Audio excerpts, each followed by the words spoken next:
वहीं तीखे तेवर दिखाकर तुर्की ने अपने मिलिट्री अलायंस नेटो को ही बुखार दिया हुआ है।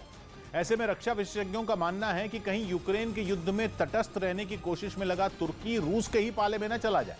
ऐसा इसलिए क्योंकि पहले ही उसकी कुछ नेटो देशों से ठनी पड़ी है और अब वो स्वीडन और फिनलैंड जैसे रूस के पड़ोसियों के नेटो में शामिल होने की कोशिश पर भी अड़ंगा लगा चुका है। यही वजह है कि कुछ एक्सपर्ट का मानना है कि रूस और यूक्रेन की जंग में तुर्की ऐसा विभीषण न साबित हो जाए जो नेटो की नैया ही ले डूबे। असल में किसी भी देश को नेटो का सदस्य बनने के लिए उसके मौजूदा 30 सदस्यों की मंजूरी लेनी जरूरी होती है और तुर्की स्वीडन और फिनलैंड पर उसके यहाँ आतंक फैलाने वाले कुर्द लड़ाकों को पनाह देने का आरोप लगाता रहा है। इसीलिए वो उनकी नेटो की सदस्यता के खिलाफ खड़ा हो गया है। असल में तुर्की ऐसा देश है जो इस जंग में जमकर मलाई खाने में लगा है। वो दोनों तरफ से खेल रहा है, यूक्रेन की तरफ से भी और रूस की तरफ से भी।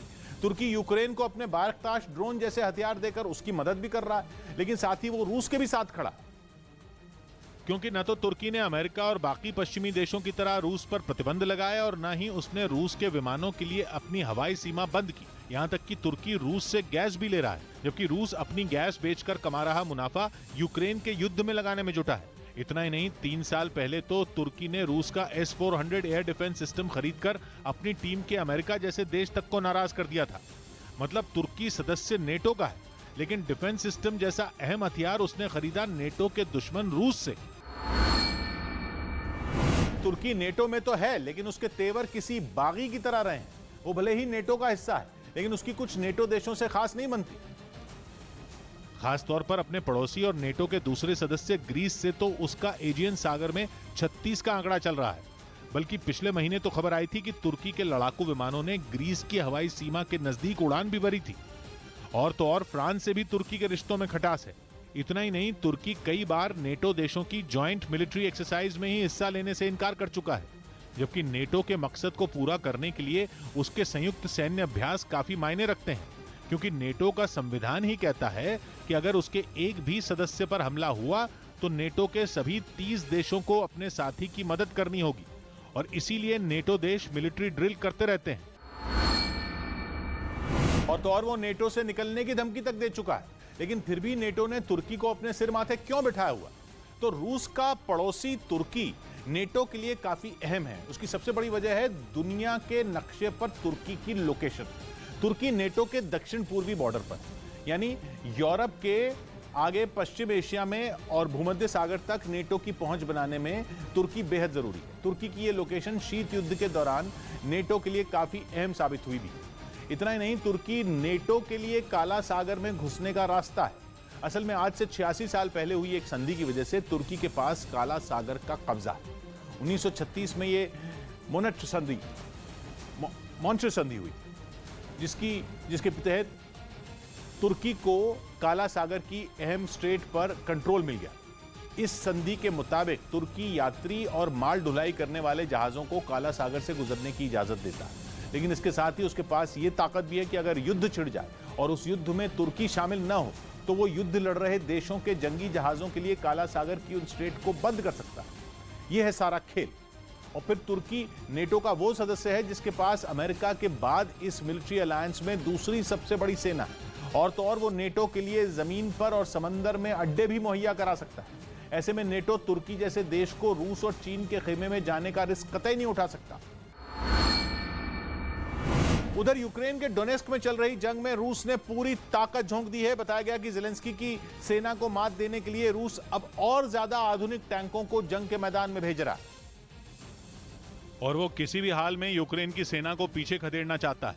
रूसी फौज ने डोनेस्क की ओर टैंकों के साथ कूच कर रहे अपने सैनिकों का एक वीडियो जारी किया, जिसमें जेड निशान बने कई टैंक सड़क से गुजरते दिखाई दिए।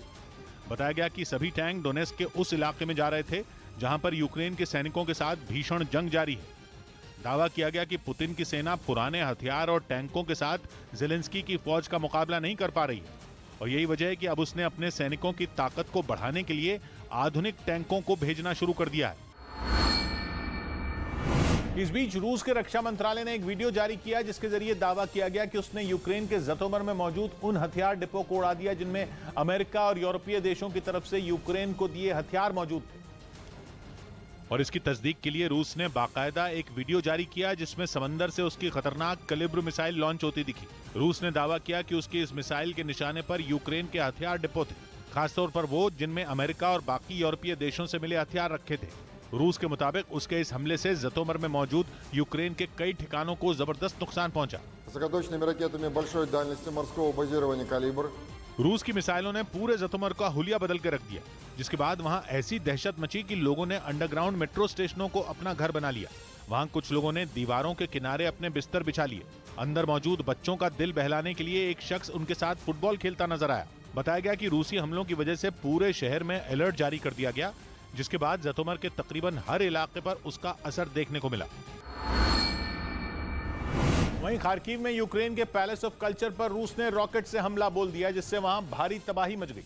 बताया गया कि इस हमले में 11 साल के एक बच्चे समेत 7 लोग जख्मी हो गए, क्योंकि यह हमला इतना जोरदार था कि उसकी चपेट में आने वाले को नुकसान पहुंचना तो निश्चित था। रूस के इस रॉकेट हमले का जो वीडियो सामने आया उसमें साफ दिखा कि यूक्रेन के पैलेस ऑफ कल्चर के पास से कुछ गाड़ियां गुजर रही थीं, तभी उस इमारत पर एक रॉकेट जाकर गिर गया, जिसके बाद वहां जोरदार धमाका हुआ और फिर वहां से भारी मात्रा में धुआं उठता नजर आया, जो कि कुछ ही देर में पूरे इलाके में फैल गया। बाद में वहां फायर ब्रिगेड की टीम पहुंची और आग को बुझाने के काम में जुट गई, लेकिन 1977 में खुला यूक्रेन का ये पैलेस ऑफ कल्चर रूस के इस हमले में पूरी तरह तबाह हो गया। वहां मौजूद ऑडिटोरियम, 3 डांस हॉल और कई कमरे चंद सेकंड में मलबे में तब्दील हो गए। उधर खबर है कि यूक्रेन के साथ जारी जंग में रूस के उप रक्षा मंत्री का भतीजा मारा गया। यूक्रेन का दावा है कि पिछले 3 महीनों से जारी इस जंग में रूस के करीब 28,000 से ज्यादा सैनिक मारे जा चुके हैं। और अब ब्रिटेन के अखबार डेली मेल ने यह दावा किया कि जंग के मैदान में यूक्रेन ने रूसी सेना के कैप्टन एडम खामकोयेव को ढेर कर दिया, जो कि पुतिन के बेहद करीबी रूस के उप रक्षा मंत्री जनरल यूनुस बेग येवकोरोव के भतीजे हैं। एडम की मौत के बाद फौरन उनके पार्थिव शरीर को रूस भेज दिया गया, जिसके बाद पूरे सैन्य सम्मान के साथ उनका अंतिम संस्कार किया गया। जो वीडियो सामने आया उसमें एडम के पार्थिव शरीर को घेरकर बड़ी संख्या में लोग खड़े दिखाई दिए। इस दौरान सभी ने मौन रहकर उन्हें श्रद्धांजलि दी। इसके बाद कुछ लोगों ने उनके पार्थिव शरीर को एक गाड़ी में रख दिया। अंतिम संस्कार में एडम के चाचा और रूस के उप रक्षा मंत्री यूनुस बेग येवकोरोव सादे कपड़ों में शामिल हुए। बताया गया कि एडम खामकोयेव पिछले कई दिनों से यूक्रेन के सैनिकों से लोहा ले रहे थे, लेकिन 20 मई को यूक्रेन के एक हमले में उनकी मौत हो गई। इस बीच पश्चिमी मीडिया का दावा है कि रूस के राष्ट्रपति व्लादिमीर पुतिन यूक्रेन युद्ध पर नया दांव चल सकते हैं। बताया जा रहा है कि वो रूस की जेलों में बंद खतरनाक अपराधियों को यूक्रेन में जंग लड़ने के लिए भेज सकते हैं, और इसके लिए तैयारी भी शुरू हो गई है। खबर है कि पुतिन जल्द जेलों से अपराधियों को आजाद कर यूक्रेन की सेना से उन्हें लड़ने के लिए भेजने वाले हैं। बताया जा रहा है कि यूक्रेन में सैकड़ों सैनिकों को गंवाने के बाद पुतिन काफी टेंशन में है और इसीलिए वो कैदियों को जंग के मैदान में उतारना चाहते हैं। दावा है कि कैदियों का इस्तेमाल प्राइवेट आर्मी की तरह होगा। यही नहीं, खबर है कि रूस की संसद में एक ऐसे विधेयक को लाने की तैयारी की जा रही है जिससे दूसरे देशों के लड़ाकों की भर्ती को आसान किया जा सके। और दावा है कि अगर ऐसा हुआ तो 30 साल की उम्र के विदेशी लड़ाकों की भर्ती आसान हो जाएगी। इतना ही नहीं, रूस की सेना में 40 साल के लोगों को भी भर्ती किया जा सकेगा। और अगर ये विधेयक पास हुआ तो विदेशी लड़ाके पुतिन के लिए प्राइवेट आर्मी की तरह काम कर सकेंगे। दावा है कि जिन अपराधियों को जेलों से छोड़ने की तैयारी है उनमें हत्या और बलात्कार की सजा काट रहे कैदियों को पहले मौका दिया जाएगा। बताया जा रहा है कि रूस यूक्रेन में जंग लड़ने के लिए खास तौर पर ऐसे अनुभवी लोगों की तलाश कर रहा है जिन्होंने पहले किसी युद्ध में हिस्सा लिया हो। दावा है कि पुतिन अब तक यूक्रेन युद्ध में 25,000 से ज्यादा सैनिकों को खो चुके हैं और इसीलिए वो अब कैदियों और बाहरी लड़ाकों को जंग लड़ने के लिए भेजना चाहते हैं। वहीं जंग के बीच पोलैंड के राष्ट्रपति आंद्रेई दुदा ज़ेलेंस्की के समर्थन में यूक्रेन पहुंचे। इस दौरान उन्होंने कीव में संसद को संबोधित करते हुए रूसी राष्ट्रपति व्लादिमीर पुतिन को जमकर ललकारा और उन्होंने रूस के सामने घुटने न टेकने के लिए यूक्रेन की तारीफ की। आंद्रेई दुदा ने रूस की तरफ इशारा करते हुए साफ किया कि पोलैंड किसी से नहीं डरता और वो हमेशा यूक्रेन के साथ खड़ा रहेगा। वहीं जैसे ही दुदा यूक्रेन की संसद में पहुंचे, वहां के राष्ट्रपति ज़ेलेंस्की ने उनका गले लगाकर स्वागत किया। इतना ही नहीं, वहां मौजूद सांसदों ने खड़े होकर तालियां बजाकर उन्हें बोलने के लिए आमंत्रित किया। दुदा ने संसद को संबोधित करते हुए न सिर्फ यूक्रेन पर रूस के हमले की निंदा की, बल्कि उन्होंने राष्ट्रपति ज़ेलेंस्की का हौसला भी बढ़ाया। Tylko Ukraina ma prawo decydować o swojej przyszłości. Andrzej Duda के इस बयान के बाद यूक्रेन के सांसदों ने जमकर तालियां बजाईं। दूदा पहले विदेशी नेता हैं जिन्होंने रूसी हमले के बाद यूक्रेन आकर वहां की संसद को संबोधित किया।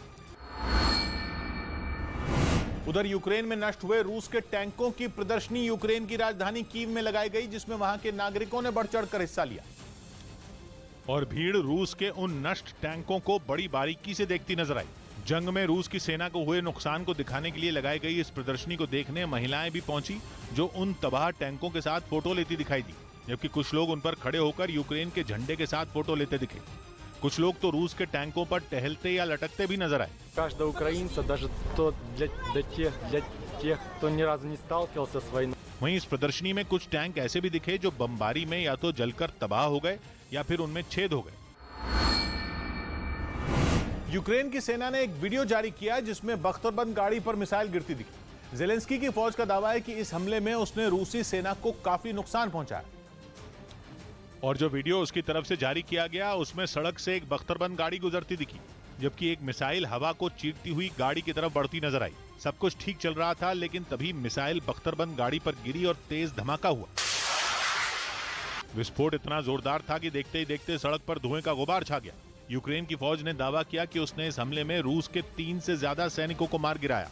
हालांकि यह हमला किस इलाके में किया गया, इसकी जानकारी उसकी तरफ से नहीं दी गई। उधर दुनिया भर में खड़े हो रहे अनाज के संकट पर संयुक्त राष्ट्र की भी चिंता बढ़ गई। इस बार ये मुद्दा वर्ल्ड फूड प्रोग्राम के अधिकारियों ने उठाया। संयुक्त राष्ट्र की ये संस्था दुनिया भर में भूखमरी खत्म करने के लिए काम करती है। संस्था के मुताबिक अगर रूस को समझाया नहीं गया तो करोड़ों लोगों के सामने भूख से मरने की नौबत आ जाएगी। अपील की गई कि जल्द से जल्द काला सागर के बंदरगाहों को आजाद कराया जाए ताकि दुनिया भर में यूक्रेन का अनाज पहुंचाने का रास्ता खुल पाए, क्योंकि 3 महीने से चल रही जंग का सबसे ज्यादा असर दक्षिणी यूक्रेन पर ही हुआ। काला सागर में यूक्रेन का कोई भी बंदरगाह ऐसा नहीं है जहां से कारोबार हो रहा हो, या तो वो रूस के कब्जे में है या फिर वहां भयंकर सैनिक संघर्ष चल रहा है। काला सागर यूक्रेन के दक्षिण में है। यूक्रेन के ऐसे करीब 1 दर्जन छोटे बड़े बंदरगाह हैं जहां से कारोबार के दरवाजे खुलते हैं। काला सागर के रास्ते ही दुनिया के अलग अलग हिस्सों में यूक्रेन का अनाज पहुंचा करता था, लेकिन जंग का केंद्र जब से दक्षिणी यूक्रेन बना है तब से यूक्रेन के लिए कारोबार ठप पड़ा है। ऊपर से दुनिया भर में भुखमरी का संकट खड़ा हो सकता है, वो भी बहुत बड़े पैमाने पर, क्योंकि यूक्रेन दुनिया के बहुत सारे देशों को गेहूं एक्सपोर्ट करता रहा है। इनमें अफ्रीका और मध्य एशिया के कई देश शामिल हैं और संयुक्त राष्ट्र के सामने जो आंकड़े रखे गए उनके मुताबिक 2022 पूरी दुनिया के लिए भुखमरी के संकट वाला साल साबित हो सकता है। अनुमान जताया गया कि दुनिया भर में 81 करोड़ से ज्यादा लोग बुरी तरह से भूख के संकट का सामना कर रहे हैं। करीब 27 करोड़ लोग ऐसे हैं जो इन 81 करोड़ लोगों में जल्द ही जुड़ने वाले हैं। इनमें 43 देशों के नागरिकों को जोड़ा गया है। ये वो 43 देश हैं जो अनाज पैदा करने के मामले में आत्मनिर्भर नहीं है। दुनिया के बाकी मुल्कों से अनाज खरीदकर वहां के और इस वक्त एक बड़ी तस्वीर आपके टीवी स्क्रीन पर जो आप देख रहे हैं, पीएम मोदी और जो बाइडेन दोनों की मुलाकात की तस्वीरें। क्वाड की बैठक में दोनों देश पहुंचते हैं और दोनों ही देशों के प्रमुख चेहरे आपसी बातचीत करें, जिसपे सिर्फ भारत नहीं बल्कि दुनिया की निगाहें हैं। 2 ताकतवर देश आमने सामने बैठकर ये बातचीत करें और इस बातचीत से सबसे ज्यादा परेशानी किसको है? चीन को है। सबसे ज्यादा किसी के तेवर में तलखी देखने को मिल रही है तो वो चीन है। उसने सीधे सीधे क्वाड की तुलना किससे की? नाटो से की कि ये एशियाई जगहों का नाटो बन चुका है। क्वाड को लेकर जो कि एक चतुर्भुज प्लानिंग है, किसके लिए? चीन के लिए, जिसमें ऑस्ट्रेलिया, जापान, अमेरिका और भारत, ये 4 देश एक मंच पर। लेकिन इसमें अब सिलसिलेवार तरीके से अलग अलग बातें हो रही हैं और फिलहाल जो बातचीत हो रही है, अमेरिका से बातचीत हो रही है। लेकिन इस बैठक पे सिर्फ चीन नहीं बल्कि रूस भी निगाहें इस लिहाज से लगाया हुआ है क्योंकि रूस से हमारे बेहतर संबंध हैं और अभी पश्चिमी देशों का, खासकर अमेरिका को लेकर जो रूस का स्टैंड है या जो युद्ध के हालात हैं उसमें इस मुलाकात को रूस भी देख रहा है। तो भारत को भी बहुत सारे कदम ऐसे उठाने हैं जो कि संभल के, क्योंकि हम अपने रिश्ते रूस के साथ भी खराब नहीं कर सकते हैं। और अमेरिका के साथ अगर हम रिश्ते को डिफाइन करते हैं तो 1949 से लेकर मौजूदा वक्त तक बहुत सारे उतार चढ़ाव को देखा। लेकिन जब भारत मजबूत हुआ, जब भारत ताकतवर हुआ, ये अमेरिका ने बहुत वक्त पे ऐसा भी किया कि वो पाकिस्तान का रुख करते रहा, लेकिन जब उसको भारत की ताकत का एहसास हुआ तो भारत से उसने संबंध मजबूत बनाए। और इस मजबूती का सबसे बड़ा उदाहरण, सबसे बड़ा एग्जाम्पल इस वक्त आपके टीवी स्क्रीन पर, यानी आप जो बाइडेन को देख रहे हैं जो पीएम मोदी से मुलाकात कर रहे हैं और ये बातचीत हो रही है। ये बातचीत बहुत मायनों में बेहद खास है कि क्वाड की बैठक के जरिए एक पूरी प्लानिंग तो हो ही रही है, लेकिन ये दो देश जब आपस में बातचीत करते हैं तो निगाहें पाकिस्तान की भी होती है, जो हमारा न सिर्फ पड़ोसी देश है बल्कि दुश्मन देश भी है। निगाहें चीन की भी होती है, जो कि विस्तारवादी नीति पे हमेशा काम करते रहता है, लेकिन जब हम अमेरिका के साथ बैठते हैं तो कहीं ना कहीं परेशानी, चुनौती उसकी भी बढ़ जाती है और उसे लगता है कि अगर हमने कोई भी गलत कदम उठाया तो ये दो ताकतवर मुल्क एक मंच पर है, इनका